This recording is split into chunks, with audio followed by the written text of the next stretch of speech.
주식이든 사업이든 인생이든 성공한 사람들의 특징, 공통점 한 가지가 있는데요.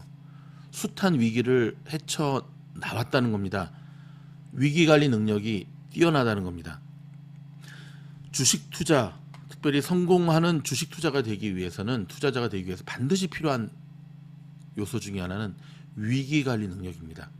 여러분, 주식 투자함에 있어서 위기관리 능력이란 무엇을 의미할까요? 여러 가지 관점에서 접근할 수 있지만 저는 회생 불가능한 영역까지 이르기 전에 스스로를 컨트롤할 수 있는 능력이라고 생각합니다. 보통 무너진다라고 표현하잖아요. 야구든 축구든 골프든 무너지는 게임, 콜드 게임, 위기관리 능력이 빵점인 거죠. 사업을 하다 보면 숱한 위기를 경험하게 됩니다. 단지 돈이 없어서의 위기뿐만 아니라 맨파워, 인력의 문제도 있을 수 있고, 그렇죠? 그 다음에 CEO의 문제 있을 수도 있고, 살아남는 회사들은 그 숱한 위기 속에서 헤쳐 나오고 위기 관리 능력의 끝판왕을 보여준 거죠. 요즘 여러분 메이저리그 굉장히 재밌는 거 아시죠? 텍사스와의 홈 4연전을 내리 내주면서 아주 욕을 바가지로 쳐먹은 우리 토론토, 정신 바짝 차리고 그 다음부터 열심히 해서 지금 기사회생했습니다. 다시금 3위까지 주어지는 포스트 시즌에 2위를 달리고 있거든요. 자, 그렇다면 MBC가 전하는 어저께 유현진 선수의 위기관리 능력의 영상을 좀 보면서 계속 이어가도록 하겠습니다. 우익수 비지오의 그림 같은 호수비로 1회를 무사히 넘긴 류현진. 숨 돌릴 틈도 없이 2회 연속 안타를 허용하며 무사 2, 3루의 위기를 맞았지만 유격수 비셋의 과감한 홈송구로 한숨 돌렸습니다. 그리고 후속 타자에게 뜬공을 유도해내며 실점 없이 2회를 마쳤습니다. 류현진의 위기관리 능력은 3회에도 빛났습니다. 연속 안타를 허용하며 또 한 번 맞게 된 무사 2, 3루 위기. 하지만 흔들림 없이 주무기 체인지업으로 범타를 유도해내며 이번에도 점수를 내주지 않았습니다. 4회엔 수비 실책으로 원아웃 주자 1, 3루에 몰리기도 했습니다. 하지만 이번에도 병살타를 유도해내며 실점 없이 이닝을 마쳤습니다. 세 차례나 큰 위기를 넘긴 류현진은 1대 0으로 앞선 5회에도 출루를 허용했습니다. 투아웃의 주자는 1, 2루. 아웃카운트 한 개만 더하면 승리 투수 요건을 채울 수 있었지만 슈나이더 감독은 류현진의 올 시즌 한개 투구수에 근접하자 선수 보호 차원에서 교체를 결정했고 류현진은 아쉬움 속에 마운드를 내려왔습니다. 류현진은 4와 3분의 2이닝 무실점에 승패 없이 경기를 마쳤습니다. 특히 안타 6개를 내주고도 고비마다 노련한 투구를 펼친 류현진에 대해 현지 언론은 위기 탈출의 장인다운 모습이었다며 칭찬을 아끼지 않았습니다. 자, 여러분 어떻습니까? 투수들도요, 보통 이제 4일 간격, 5일 간격 등판하면 본인의 컨디션을 최대한 잘 유지하려고 하지만 사실 굉장히 센시티브한 운동이 야구거든요. 특히 투수, 야구는 투수 노름이라 그러잖아요. 그렇죠?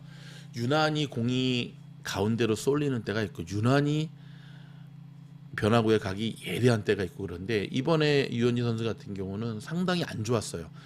뉴스 통해서 보셨지만 매 회마다 선수들을 계속 주자를 내보냈고 마지막에 보여줬듯이 그 쉬운 뜬공도 놓치게 되었고 그럼에도 불구하고 매회 주자를 내보냈지만 정말 위기관리 능력의 끝판왕의 모습을 보여주었죠. 무너지지 않는 모습. 결론적으로 이 경기는 아쉽게 유현진 선수는 아웃카운트 하나를 잡기 전에 내려오게 됐지만 이기게 됩니다. 자, 여러분, 유현진 선수의 위기관리 능력은 사실 그 오래전 하나에서 소년 가장이라는 말이 들을 정도로 헌신적이었을 때부터 이루어졌고요. 위기관리 능력이 뛰어난 사람들의 특징이 뭐냐면 멘탈이 강하다는 거예요. 골프도 보면 싱글 치는 사람들도 드라이버 죽을 때가 있고 양팔 때가 있는데요. 거기서 끊어낸다는 거죠. 끊어낸다는 거죠. 줄 양팔을 안 한다는 거죠.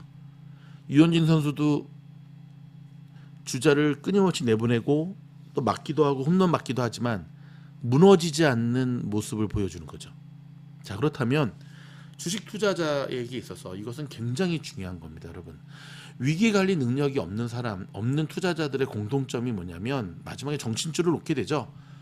그리고는 멈춰야 되는데 멈추지 못하죠. 뿐만 아니라 시드를 더 끌어올리죠.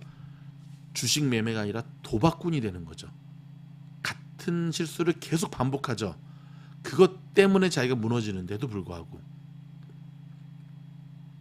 이성적이지 못하고 냉철하지 못한 거죠. 성공적 주식 투자자가 되기 위해서는 수많은 자질들이 필요합니다. 조급증도 컨트롤할 수 있어야 되고요. 그렇죠? 점점 자신이 없어지는 자신을 향해 용기를 회복할 수 있는 능력도 있어야 되고요. 그런데 말입니다. 무엇보다도 우리에게 필요한 것, 제가 오늘 카톡에도 올려드렸지만 주식을 잘하기 위한 첫 번째 조건이 뭐라 그랬죠? 손절을 잘해야 된다. 손절을 잘한다는 건 결국은 위기관리 능력이 뛰어나다는 거예요. 위기관리 능력이 빵점인 사람들의 특징, 희망회로 속에서 살아갑니다. 근거 없는 희망회로를 물렸지만 내일 올라갈 거야. 이렇게 올라가는데 내려갈 거야. 걱정 안 해. 걱정 안 해는 무지 걱정하고 있다라고 하는 본인 무의식의 또 다른 표상임을 아십니까? 여러분, 위기관리 능력을 극대화하기 원하십니까? 위기관리 능력을 키우길 원하십니까? 똑같습니다. 수많은 경험과 자기 반성과 뼈 때리는 훈련을 통해서만이 가능한 일이고요. 위기관리 능력도 성장형입니다. 위기관리 능력을 하나씩 잘하다 보면은요, 결국 위기관리 능력에 탁월한 투자자로 세워질 수가 있습니다. 모쪼록 유현진 선수도 한국인, 저와 여러분도 한국인, 위기관리 능력 잘해서 요즘같이 힘든 장에 성공적 투자자로 바로 설 수 있기를 응원하겠습니다. 화이팅입니다. 화이팅!